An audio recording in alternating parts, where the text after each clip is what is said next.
Hey, what's up, party people? Just got back from Disney last night on a late flight with a 4-year-old that was at his wit's end, my wit's end, and he was just out of energy and losing his mind. So it's been a long 4 days since Monday, but just want to touch base on some things I learned, some tips and tricks, not necessarily DIY or mortgage related, but there's some finance pieces in there I want to touch on and some tips and tricks to kind of go over. I hope you enjoy it.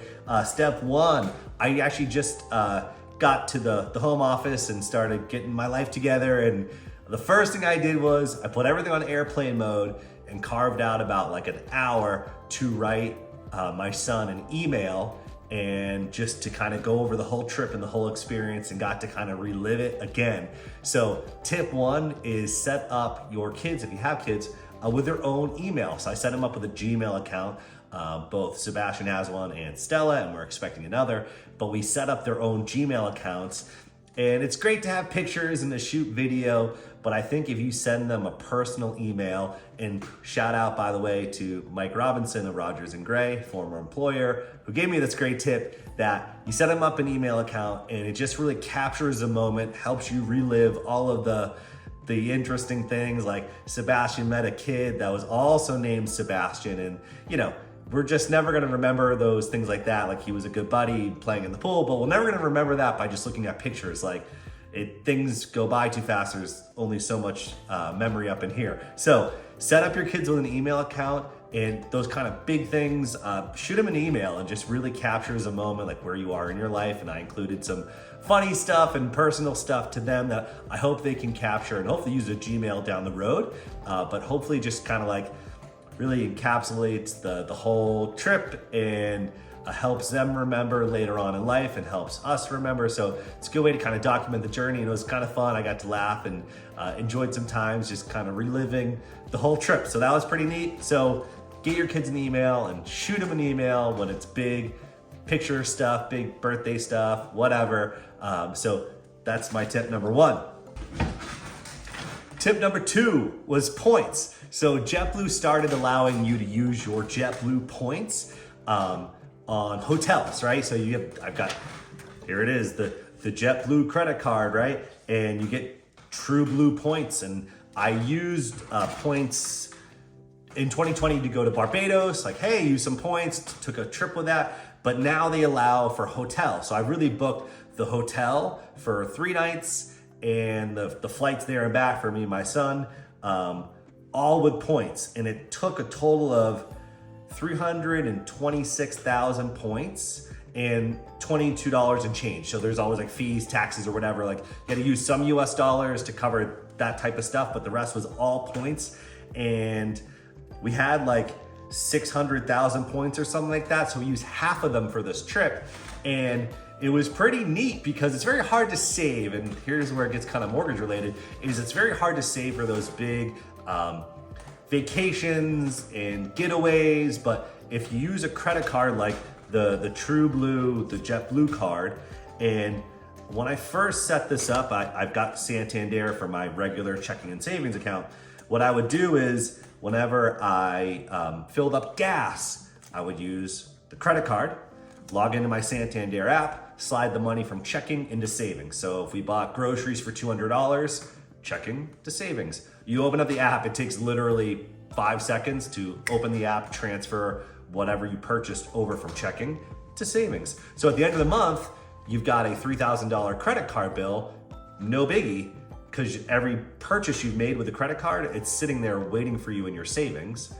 Transfer it all back, pay off the credit card. So we no longer do that, but when we first got the credit card, I was a little nervous. I was like, don't want to get in over my head. So that's what we did. We just swiped the card, gas, groceries, whatever, swipe the card, move the money from checking to savings. At the end of the month, the credit card bill statement's basically waiting for you in the savings. And if you find that you're using it too much or not keeping track of it, cool, that's a good time to cut up the credit card and go back to using the debit card. But that was kind of neat because it was the first time the bulk of this trip was hotels and the hotels and the flights, and it was all true Blue Points. And we're having a daughter in February, and it's the beginning of December. So that means we're not flying or going anywhere probably for another year. So we're gonna recoup all of those JetBlue points again in the next year, sliding that credit card and paying it off at the end of the month, and to not pay interest on it, but reap the reward of using the points. So that's a little tip there. If you're just using your debit card, I know some people do cash back, but this is our way of kind of taking some time out, going on vacation, and having the bulk of it really paid for by points. Yeah, I was looking on my JetBlue points are 1.5 cents per points. So it was almost $4,900 worth of points I used to buy the trip. And the flights are much cheaper. I think it was a big expense because of the hotel. We stayed at the Disney Caribbean in a part of the Disney Resorts complex. And I think that's why the bulk of it cost so much money for 3 nights. But it was epic and it was super worth it. So we did that. We bought park tickets, so to go to the Animal Kingdom and the Magic Kingdom. We went on AAA. I think that saved us a couple bucks, but that was a little pricey. That was $600 for the 2 of us for 2 days. So that was expensive total for basically 2 days, 2 people, $600. So that was a little pricey, but yeah, the JetBlue points, I would get the card. I mean, there's lots of incentives. Even coming home on the plane, they were like, sign up for the JetBlue card. You know, you get 50,000 free points right off the rip or whatever. But the other neat thing is if you do use it enough, you get Mosaic and things just come quicker. If you want a cocktail on the plane, they're free. So the Mosaic status is a pretty nice perk. And if you just go through life and put groceries and other things and car insurance, whatever, on that card and pay it off every month, you'll probably get to Mosaic pretty darn quick because everything's pretty darn expensive right now. So that's another tip. Lastly, just my overall take on Disney as a whole, staying at the resort system and the parks and everything. And it was, for the record, it was just me, 36, my son's 4.5. It was boys trip, dude cruise before the sister number 2 shows up. So just keep that in mind. I thought the whole overall experience was epic.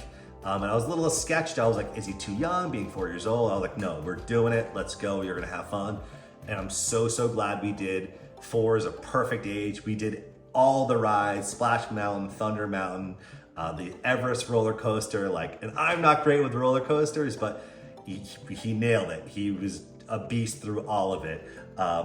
The resort, super clean. It was so funny, you know, you're going through, you know, wherever, Animal Kingdom, and kind of dingy, you know, streetcar food places, and you're like, and you go to the bathrooms and it's spotless. Like, everything's so clean, everyone's super nice. The hotel we stayed at, the Caribbean, super clean. The food was great, really good servers. I mean, we literally joked, got home from the resorts, swam, ate, fireworks, and we did it the exact same way every night because it was too good. We didn't want to screw it up. So it was a 5 out of 5.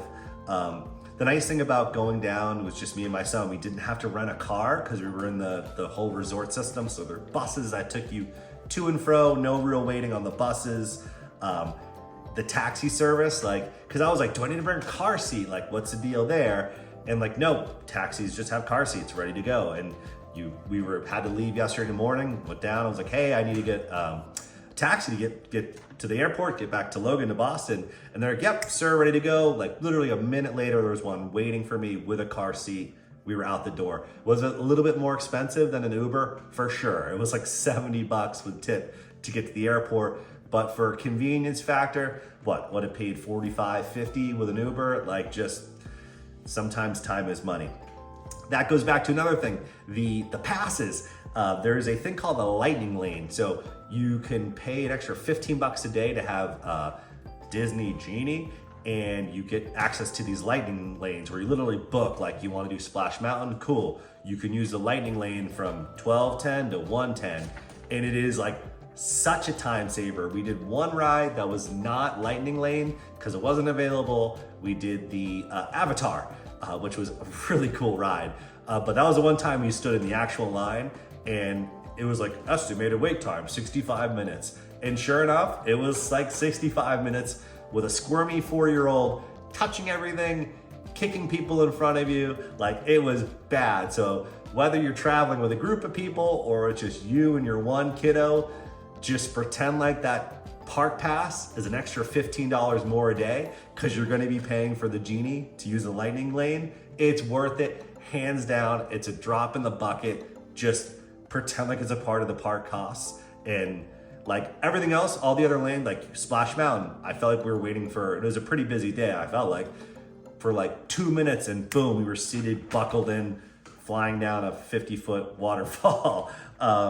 So I'm sure there's 100 other videos about what to do at Disney, but that's just kind of my take. It was an epic experience. I would stoke to do it and bring my daughter when she'd be 3 next year. It's pretty darn epic.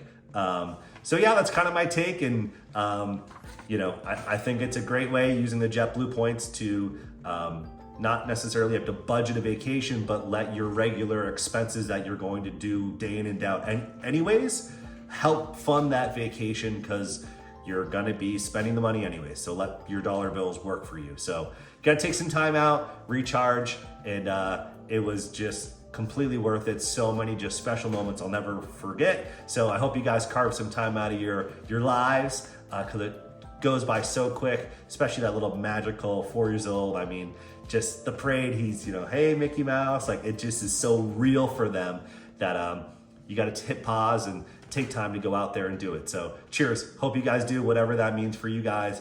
Take some time out of your lives and enjoy. Cheers.